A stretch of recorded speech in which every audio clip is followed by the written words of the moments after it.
And you've already talked about how Jesus reflects the ancient tradition of the lunar age in so many ways. And so we probably could say that he was attempting in some ways to bring back that wholeness. Were there other traditions that were within Western culture that were also attempting to keep that lunar age alive?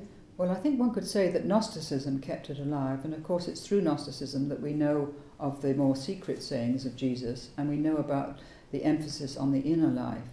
And this, of course, comes through from the lunar era, because they were connected to the inner life and also to the greater cosmos.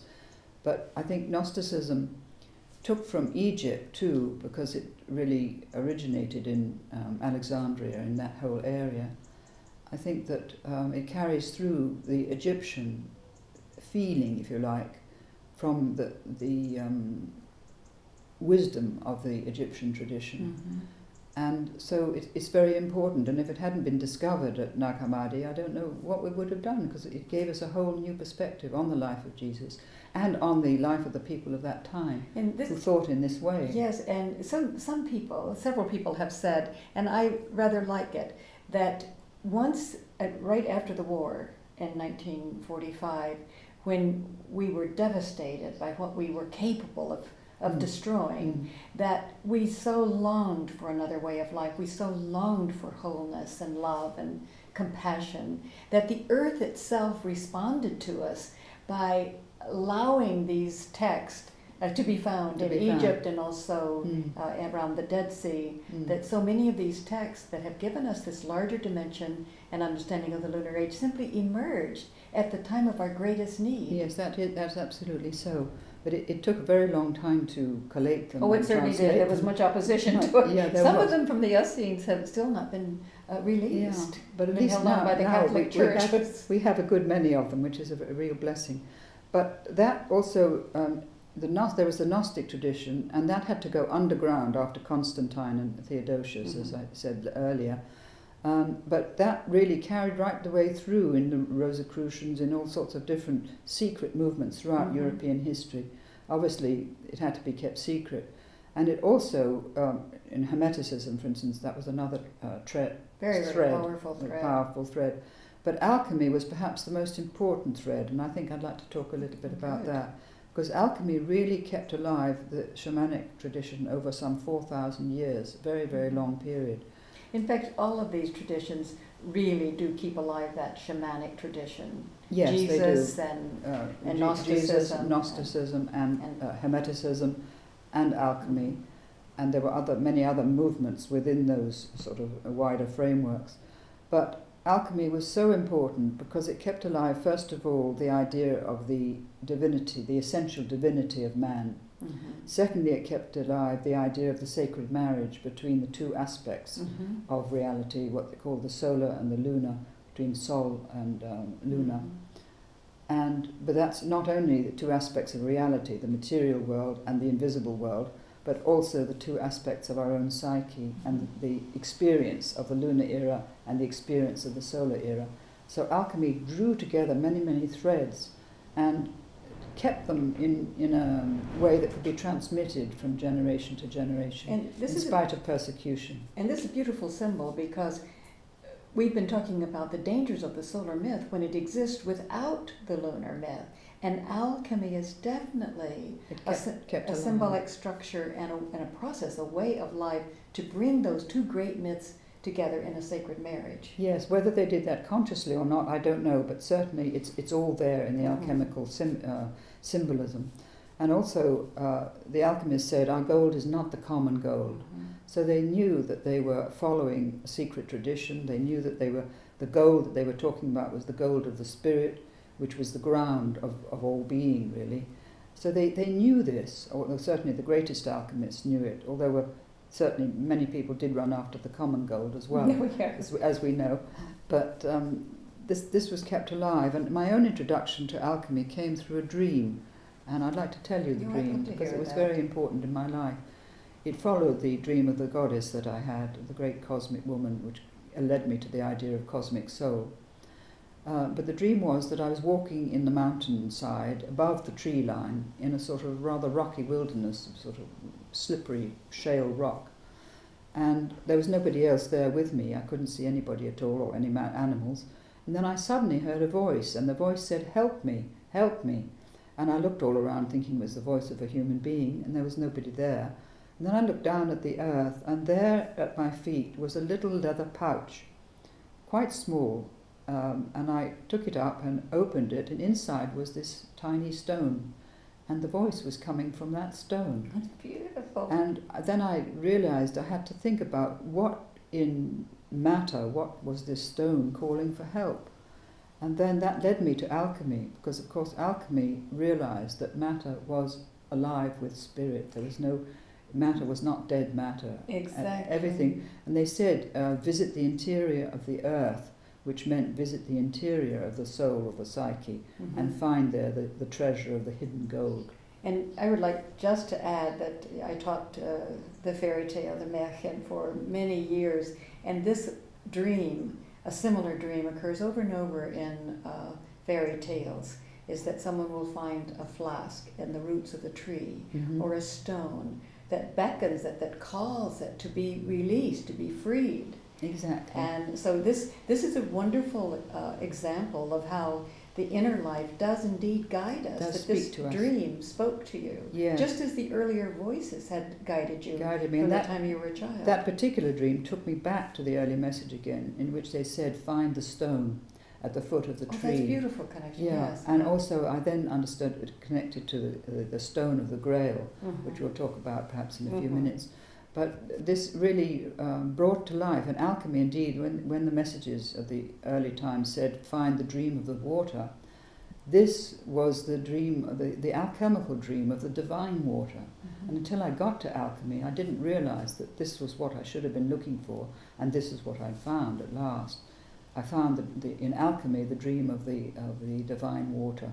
And the divine water was the ground of soul, which underlies everything. That's beautiful. Yeah, it was really like many pieces of the jigsaw puzzle coming together. So it was really saying, find the ground of soul, the ground of Find being. the divine ground of being.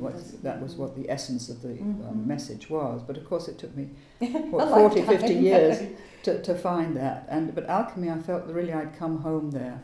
And also I liked about alchemy that the alchemist said that each person carries within themselves the royal value.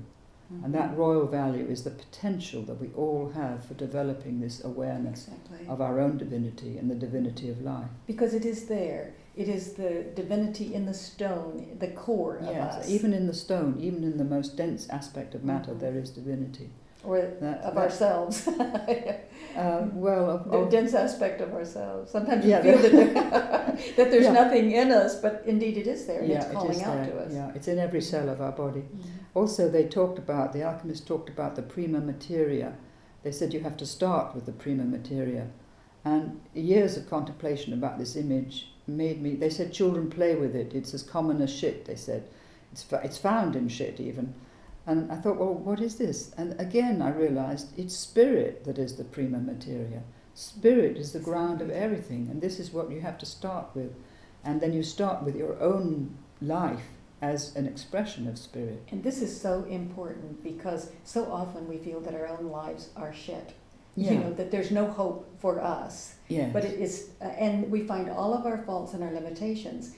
And Jung certainly taught us, as well as the alchemist, that you go to that which is least valued.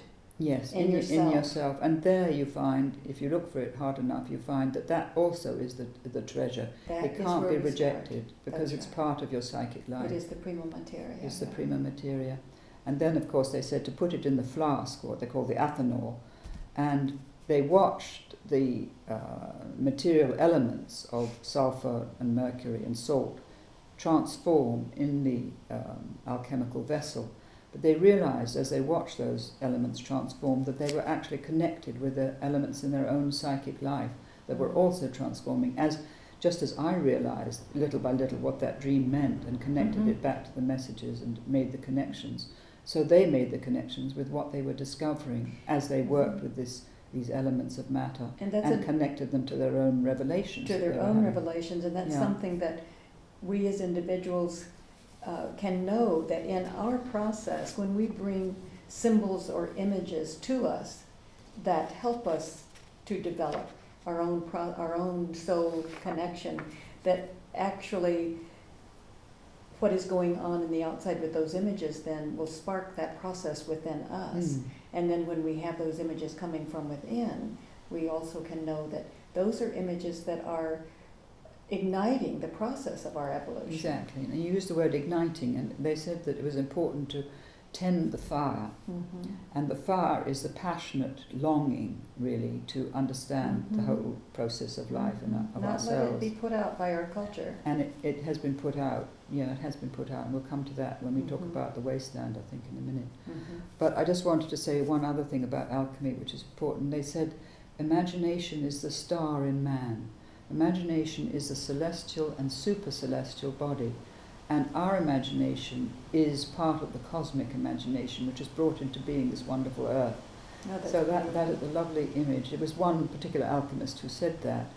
But if we can remember that everything, our consciousness and everything that holds, our feeling, our thinking, our instincts, and our capacity to imagine, all this has actually come out of cosmic life. And all this can return us to the source from which we've come. So how do we nurture this imagination, this star that connects us to the cosmos? I think by paying attention to our dreams, to any visions that we have, in the way that I explained in this discussion we've had together. Also, even you can get little hints. You may be standing in a queue and hear a word which strikes you as important, something that nobody would pay any attention to if you didn't know that there was something that you should pay attention to. Right, and that may be a synchronistic event or a synchronistic happening, a word, whatever. And you begin to put two and two together, and little by little that capacity to put two and two together grows. It gets stronger as you practice, just as when you learn tennis or football or anything at all, you get better as you practice. And so it is with this inner life. If you really pay attention, if you really put time into paying attention, then it strengthens and grows. So it's once again that sensitivity to and attending to. William Irving Thompson says that the imagination is the transformer of the divine cosmic soul or spirit, that comes through the transformer when the energy from the cosmos touches that membrane of the imagination. That is the transformer that transforms that energy into dream and symbol and myth, these intuitions, this word here or there, so that we pay attention and begin to put all of those pieces together. We are involved in this is what they process. did in the lunar era. Everybody paid attention to what the trees were doing, to the movement of the trees, for instance, and in the great places of the oracles like at Dodona in Greece or Delphi. People listened, and they spend a lot of time listening and observing, and this is something we simply don't do in our culture. We watch television because we don't know instead. that we have to do it. Exactly. But they developed a very high art of observation and connecting things together. And that has been made And fun that's of been- in our culture. That's been lost. So we need to start it again and learn how to do that all over again. And we can learn from the indigenous cultures who did connect earth and heaven, who did connect their own lives to the life of the cosmos. And You yet can we have to learn. remember how wounded they are as a result of our myth. Exactly, yes, and Aggression. how we've practically destroyed their life. But there's still quite a few strong elements that have survived. So I think that is, as I say, the most important. There's also the image of the butterfly, which has come into the crop circles, and the whole theme of alchemy is transformation. It's transformation of one kind of consciousness into another, and that into the deepest level, which is the level of spirit. So it's becoming gradually aware of how spirit acts in our dimension, how we can connect with it and open to it, awaken our consciousness to it. And the transformation of the chrysalis into the butterfly is a lovely image of that transformation taking place in us. And also how we're transformed at death into another form. We need to carry that through as well. Because the alchemists knew that there was no death, but they knew that the process of death is a process of transformation. Did you want to really go through more of the steps of the alchemical process? No, I think it's too much. It's for this. too much. Yeah. I remember when I was very young reading from Carl Jung's discussions of alchemy that he said that, you know, as we transform and reach a state of pure consciousness, that many of the alchemists thought that that was the highest state, contemplating the divine. And he said, no, I think the greatest alchemists were the ones who moved beyond that into recreating the cosmos with myth and story and symbol and image and in the material world. So we can go through the process and understand what this purity of consciousness and heart is. Yeah. But then out of that, we don't stay in that contemplative state. We come back and recreate and the live, world. yeah, in this and dimension. Are united. I think I would like to just go over the 7 major themes of alchemy, because they take up the themes of the mythology we talked about a long time ago, about of the lunar era, of these great myths, the myth of Isis and Osiris, the myth of Inanna's descent into the underworld. So they take up, alchemy takes up the lunar theme. And these 7 great themes are, first of all, the descent into the underworld, like Parmenides enters into the journey into the underworld. Into darkness, Into which darkness. is not feared. And he does this through the process of incubation, of spending the night in a cave or place set aside for that. So there's descent into the underworld. Then there's struggle with a superhuman adversary, a serpent or a dragon or a great monster. And this is a very important part. The dragon played a great part in alchemy. And the confrontation with the dragon and the transformation of the dangerous aspect of the dragon into the treasure that the dragon guards. This is the whole theme. Yes. We have that has come through into myths, for instance, the myth of Siegfried and in Wagner's great opera. And fairy tales. And fairy tales. So you have the transformation of something that it was terrifying, which it is terrifying in its negative aspect, which is the power drive. That is transformed into the treasure of compassion. That's so beautiful. And love of life. So that's one of the major themes of alchemy. So we can really say then the aggression that we see today and the drive for power, we look at the tremendous energy in that. And that energy can be used for compassion, transformed into compassion and love. Yeah, and that is the life energy, yes, which takes different forms, and we have the choice whether to be taken over by a particular form or to, as it were, exteriorize it in a positive and compassionate form. We have that choice. Yes, because the power drive is really getting stuck in a particular Well, the place. dragon can't help what it's doing. It's the life energy which pouring into manifestation through 6 billion of us and through all of the life forms that are on the planet. And we have godlike power to create and destroy. And to protect the energy. And to protect. But we have the choice whether to create or whether to destroy. Exactly. So this comes into alchemy, and with the whole thing of transformation. And then the final thing is the sacred marriage in alchemy. And then, of course, following the sacred marriage, we have the birth of the divine child. Just as in the Christian myth, we have the birth of the divine child. And that child is the child of the new consciousness.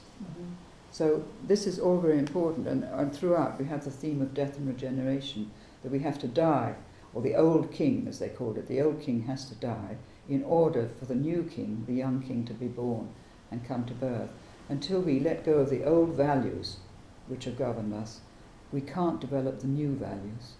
So this is all part of the transformation we're talking about, that we have to let go of the addiction to the old values which we think will keep us safe, will protect us from the fear of annihilation of one form and another. Indeed, they bring our annihilation. And they bring annihilation. So we have to let go of those old values, let go of the old king, and bring forth this new child, this divine hermaphrodite it is really. It's not a male king, it's an hermaphrodite, which is the union of opposites. And this is really the symbolism of Jesus' birth, that he is born, usually yes, his birthday bringing the new values. The new values, he's usually, actually probably would have been said to have been born on the 21st, which would be the birth of light with the winter solstice. Yeah. His birth is given very near that. But he is that child of alchemy. And in the Middle Ages, many painters painted him as an hermaphrodite. Yes, exactly. And he was both. Yeah, he was both. And also, what was so tragic was that he brought these new values into being,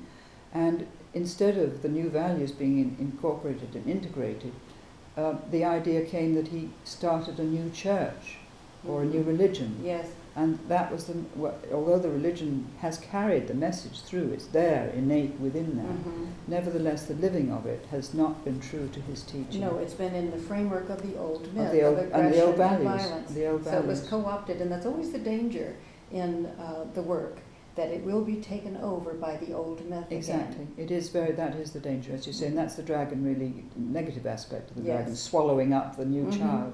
That's And right. that's perhaps the thing in the book of Revelation, where the woman had given birth, and then the dragon tried to destroy the child. Yes, if we could just look at Revelation as a symbolic text rather than literally, Yeah. I think we would gain so much We would gain so information about our place right now in Yeah. trying to transform the old myth, but instead it's looked at literally, again, as the end of time and Armageddon, Yeah. and the old myth then conquers again. And it has with in total it, destruction. in it, there's the wonderful image of the sacred marriage. Yes, there and is. there is, of the holy city coming down. And anyway, we perhaps won't go into that. But I just wanted to say one thing too, that the alchemists, I think, knew that light is the ground of all being. And not the light that we see from the sun, but a different kind of light. And this is what they call the lumen naturae, the light of nature. Which is born out of the darkness that has been so feared, right? Well, no, this is the ground of the whole of nature. Well, that's right. So Yeah. that's why, though, because it's the ground. If we enter Because the it's the darkness, ground. it can come through the darkness. And then it is born as a new consciousness. Yes. So by relating to that ground as this divine light at the root of everything, so we transform our consciousness. So that's an image that people could hold, of connecting to this image of light as the ground of all being, and the light within themselves, and giving birth to this light as the child of the new values that are trying to come through. But it would come by our facing that which we have feared most, or that which is dark, which the lunar myth did not want to face. Is that right? Which the solar myth did not want to The face. solar myth, I'm sorry, Yeah.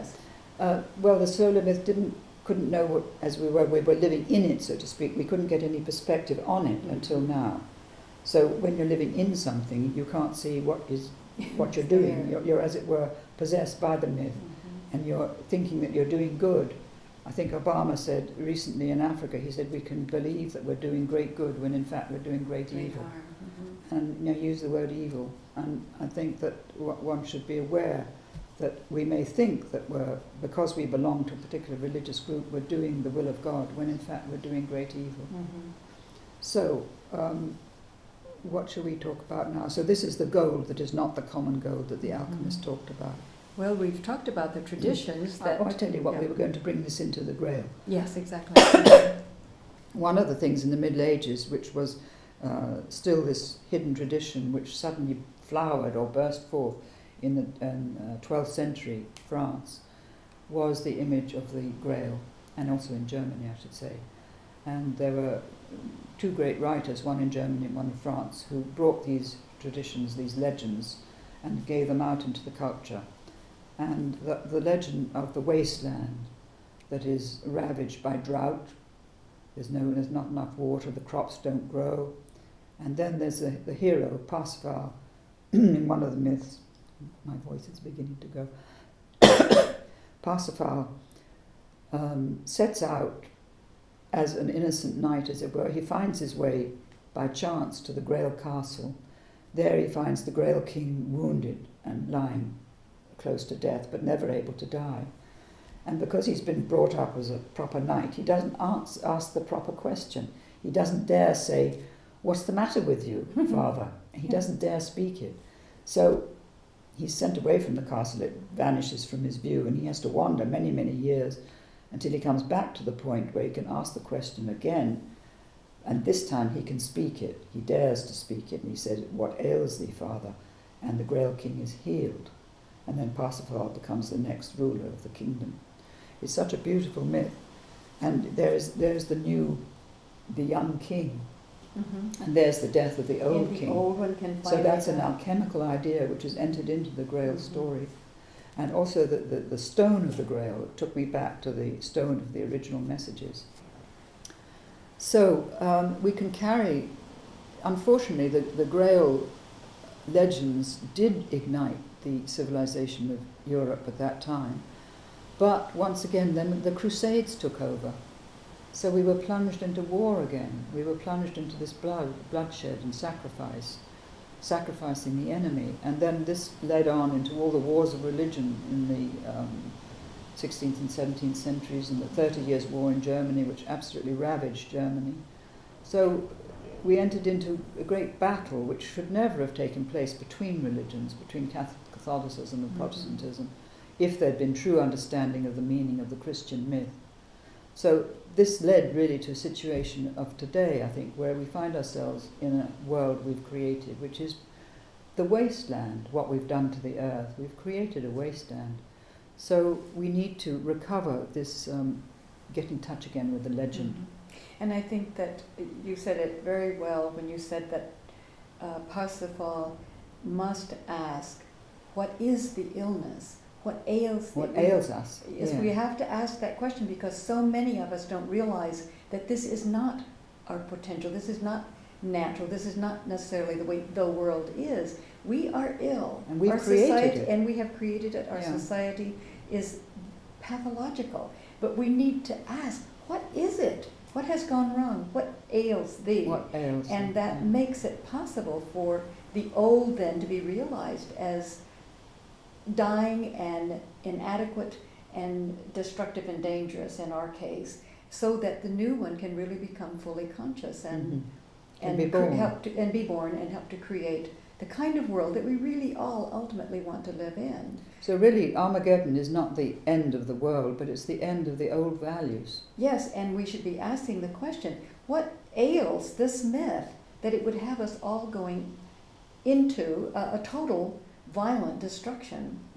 But instead of a transformation. And also in some of the Grail stories, in which we see a wasteland, it is said that the warriors in the forest came to these sacred wells where the feminine gave them everything they needed.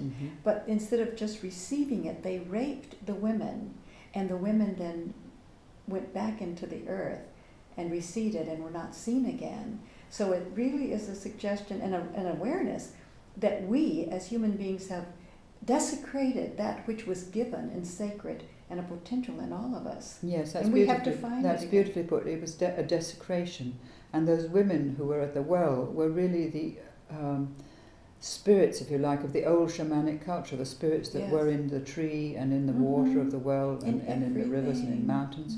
So it was that vision that was raped. Yes, and it was the giving of everything. Yeah, it was, and the gift. Asking. Yeah, exactly. The gift of food, the gift of water, the gift of life, and that was then, as it were, just taken as our right rather than taken as a blessing. And the image of the old king who is wounded, and of course wounded in the genitals, he cannot create, he cannot be who he truly is, that is an image of our culture, that the old king could not die. And so over and over again, this beautiful myth of our own potential was lost because we could not give up the old myth of aggression and violence. And so we are left on the earth not creative, not able to create, and unable to die, until some of us will say, what is it that ails you that you cannot die? Yes. And I can be Or what ails born. us that we cannot die? Exactly, it must be us. It must be us, yes. Yes. Not something or someone else. But our history is a history of the hanging on of the old king who is wounded in the genitals. Exactly, yeah. And that is really such a relevant myth for our time, and it's so alive even after 6 centuries that myth is still the appropriate myth for our time. But we can create a new myth, perhaps, if we ask this question. We can bring into being a new myth. Yes, and that is so beautiful, it seems, in the myth, and I'm so pleased that people are excited about the Grail story. There's something in that story that obviously still speaks to the modern psyche. It's the awareness, or not the awareness, but at least that symbol within it that we have to ask and we have to find ways. And it's interesting that in Parsifal's story of the Grail, that he must learn how to relate to women throughout the entire legend, and in fact, at the center of the labyrinth of the forest that he has to enter is the feminine. So that Grail really reveals that what we need to regain is an understanding of that lunar myth within us and integrate it. Yes. Also, I was just thinking, some bits are coming back to me now from the different stories there. One of the most moving stories is told by Wolfram von Eschenbach, the German writer, in which at the end of a long journey, Parsifal going through many sort of experiences, he comes to see this piebald knight who comes to confront him, and they fight together in a tremendous battle, and neither can overcome the other. And then in the end, they withdraw from each other and they take off their helmets and they talk to each other, and they realize that they were the sons of the same father. Yes. Although one had a pagan mother, a North African mother, that was the piebald one, that's Fearfees, and Parsifal had a Welsh mother, as it were, a white mother. And they embraced and hugged each other and said, thank God we didn't kill each other. And then, I forget, quite moved here with tears, they go into the Grail Hall, and then there's a great procession of women who carry the Grail. Mm-hmm. And the woman whom Parsifal loved, Réponse de Choix, she's called, carries the Grail on a cushion. And Fearfees, his beloved, whose name I'm afraid I can't remember, she's there too in the procession. Mm-hmm.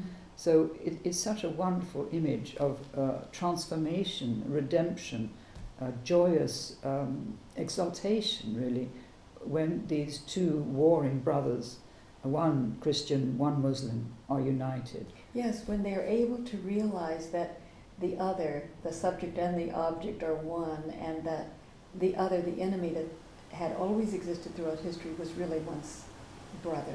One's brother, oneself. Exactly.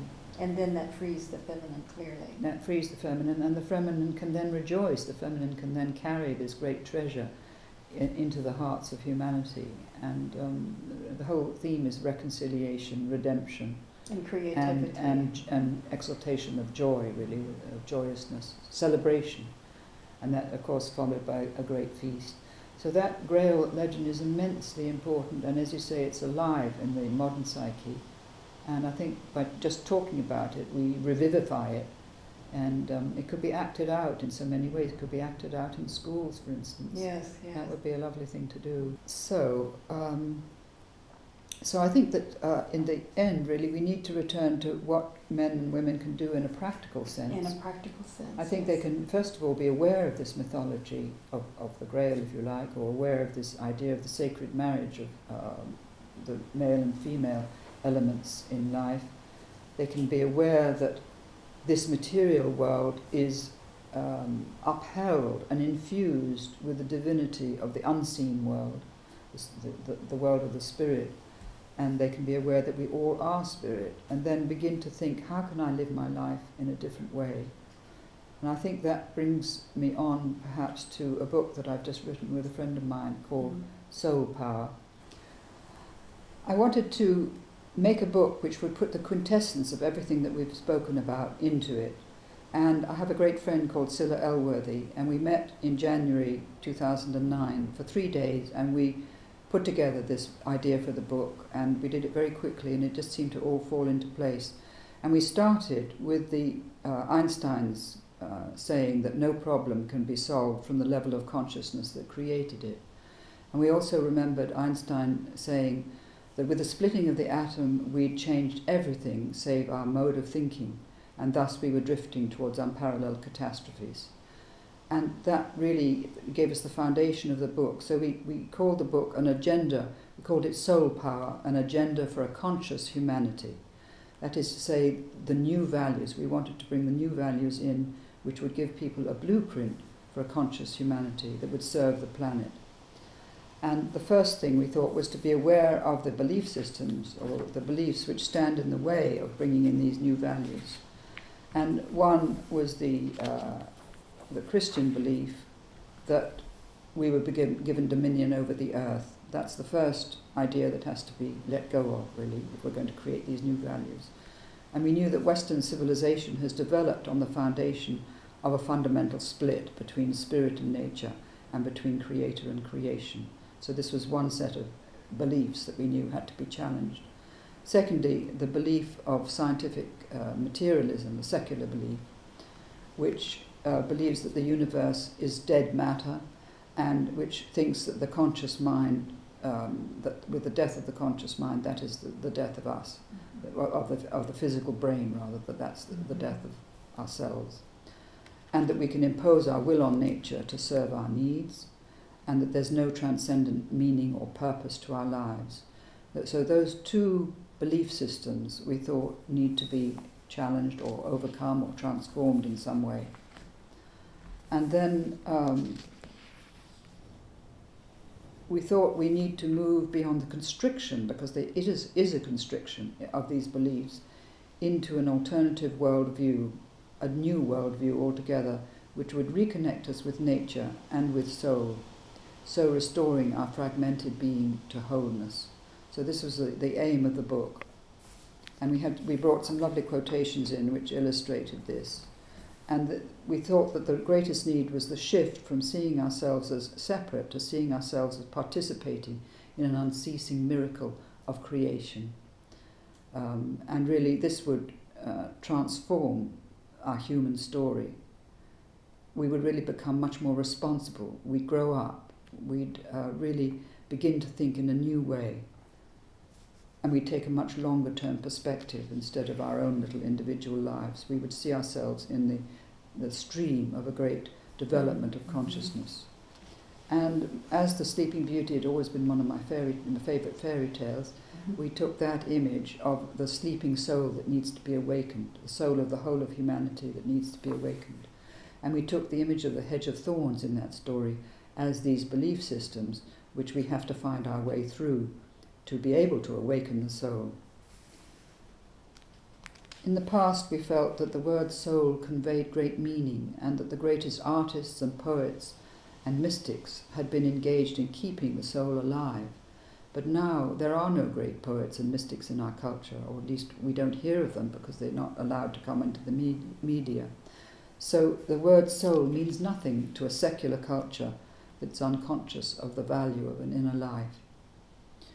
So in this sense, the soul is asleep like the Sleeping Beauty and needs to be awakened. So we gathered together these different sayings, and we wanted to give an image of the horror of war. So we took an image of Germany in 1944 and compared it with an image of Gaza, both of which have a little boy sitting despondently in the ruins of their cities. And we took that, we said that our survival habits, our survival instincts encourage this greed and the cruelty and need for power which so dominates our culture. And that this is very graphic in these particular images, but we could have taken them from anywhere really. And we asked, are we to be the cause of the sixth great extinction of life on this planet? And this is something that Sir David Attenborough asks in his many programs on the Earth. And the sixth great extinction is really the extinction of so many species on this planet that we destroy the great web of life which we are a part of, and therefore we invite the destruction of ourselves. The great web of life is absolutely essential for our own survival. So we ask the question, why are we still locked into this habit of war? Why do we allow this pattern to perpetuate? Why aren't millions of people all over the world protesting against it?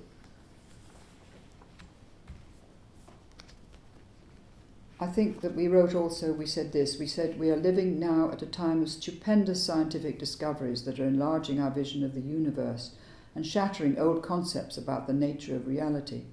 Yet the delicate organism of life on our planet and the survival of our species are threatened as never before by the drive for dominance and control of nature. This brutal desire to conquer and master nature for our own purposes shows no respect for the earth. It shows we're really autistic in relation to the earth's needs. It disregards the mortal danger of our interference with the fragile web of relationships upon which this life on this planet depends. And we cannot survive unless we respect it. And yet it's as if this mortal danger is forcing us to take a great leap in our evolution that we might never have made were we not driven to it by the crisis facing us. And because our capacity for destruction, both military and environmental, is so much greater today than it was 50 years ago, and will be still greater tomorrow, we have perhaps only a few decades in which to heal ourselves and the planet. So now is a pivotal time, and there is an immense opportunity to involve the whole of humanity in an evolutionary advance, if only we can understand what is happening and why. How do we recover, therefore, our lost sense of belonging to a greater whole that is totally sacred?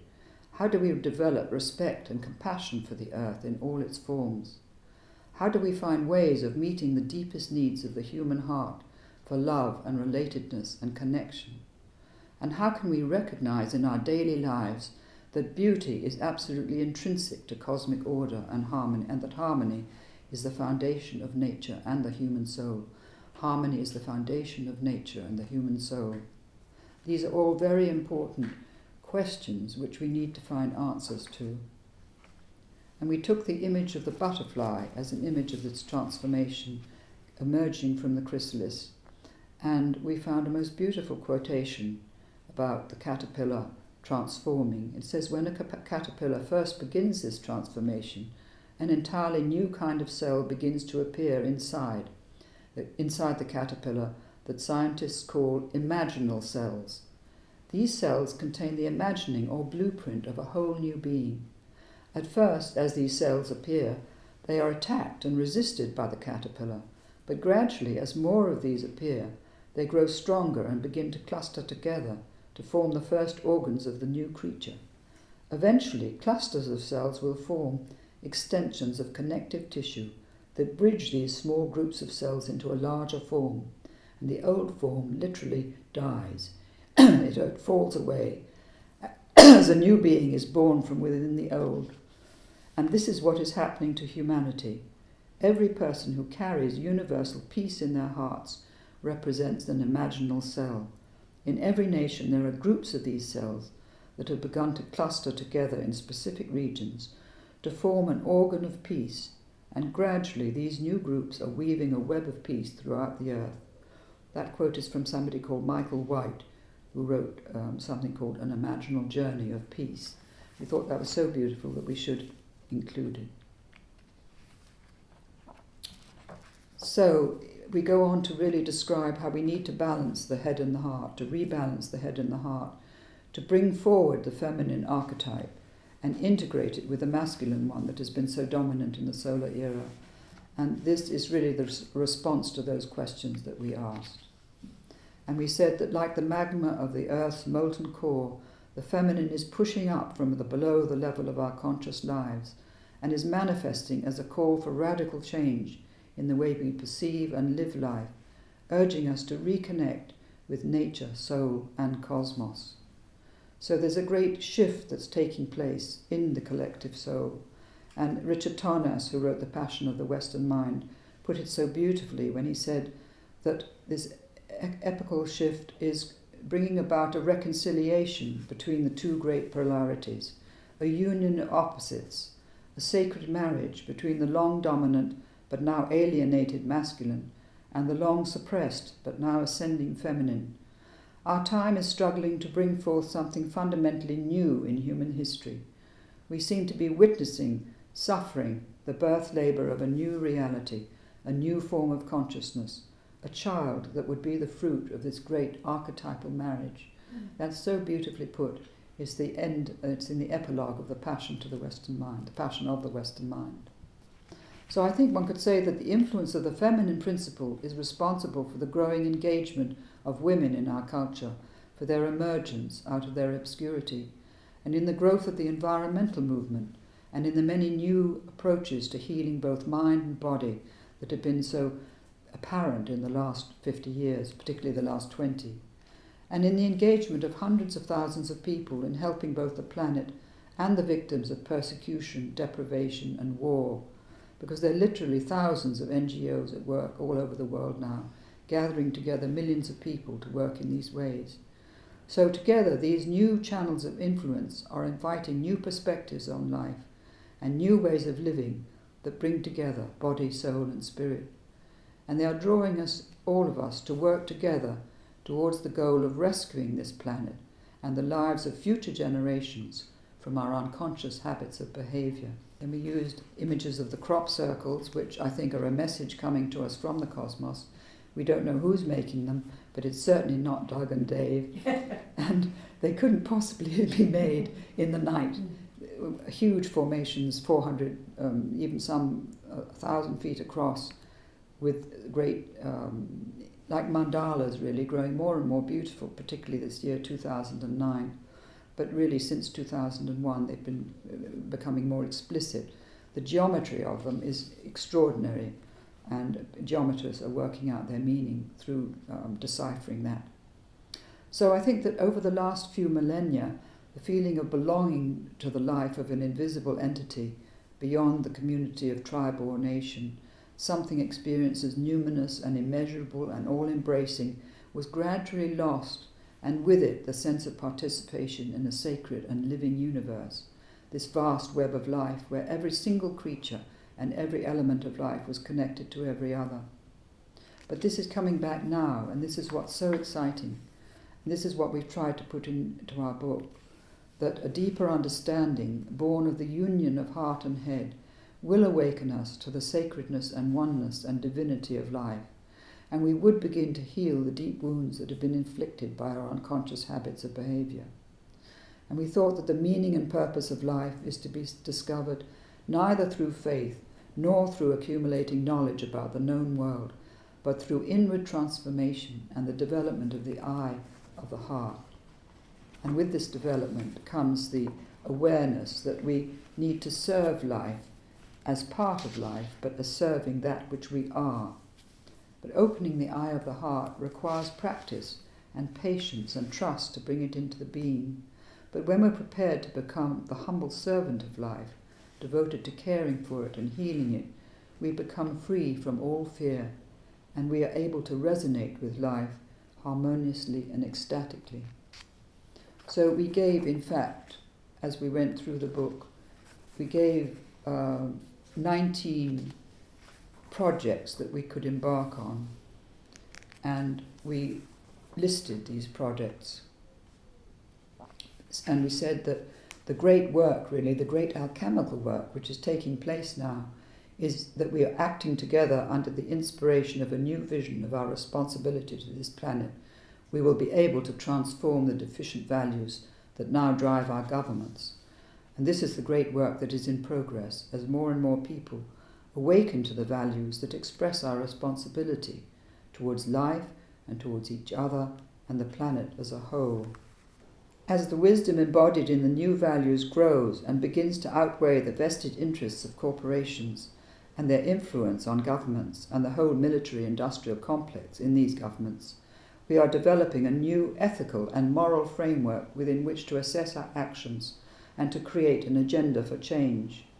And we can expect the following to happen: that gradually the public refuses to finance the invention and manufacture of sale of weapons that inflict calamitous suffering on human beings and contaminate the soil of the earth for millions of years. And as people discover their security within themselves and within their own divine reality and their communities, the need for the security of a nation-state begins to diminish. And as like-minded people connect to a greater and greater extent across the planet, so the willingness of states to fight each other is undermined. This can only come from the people. It won't come from governments. It has to come from the desire or the longing of the people to put an end to this old system. And as people become more aware of the interconnection of everything, they reject technologies which harm and pollute the fabric of life, and they focus on developing technologies that protect and cherish the whole of life, not just our species. So we listed the 19 things that we could do, which I won't go into these now. And also we said that we should expect far more of our leaders, quoting from someone called David Orr. Never has the need for genuine leadership been greater, and seldom has it been less evident. If we are to navigate the challenges of the decades ahead, we will need leaders of great stature, of clarity of mind and spiritual depth and courage and vision. We need leaders who see patterns that connect us across the divisions of culture, religion, geography and time. And we need leadership that draws us together to resolve conflicts and move quickly from fossil fuels to solar power or some other kind of power not yet discovered, and reverse the global environment deterioration. And we need leadership that is capable of energizing genuine commitment to old and venerable traditions, as well as to new visions for a global civilization that can preserve and honor local cultures, economies and knowledge. So this we felt was very important. And we can make decisions in our domestic lives, decisions in the way we think and how we are. And instead of seeing the current crises as frightening, we can see the opportunity they offer, an opportunity to replace our moribund and dehumanized systems with ways of living that value and honor the planet, and ways of living that are richer and more satisfying. So we have to become the change that we want to see in the world. It's not our leaders, it's ourselves. And in changing ourselves, we will be able to get different leaders, find different leaders, and ask them to take up the positions of helping us. We can also, in the workplace, we can move away from the hierarchical structures to horizontal structures that are more personalized and connected, and that enable all of us to thrive and develop. And we can demonstrate to leaders that top-down change cannot succeed without bottom-up consultation and engagement. And we can move away from the sickness, we can make a choice to move away from the sickness of ruthless greed and competition towards an understanding of our path in life.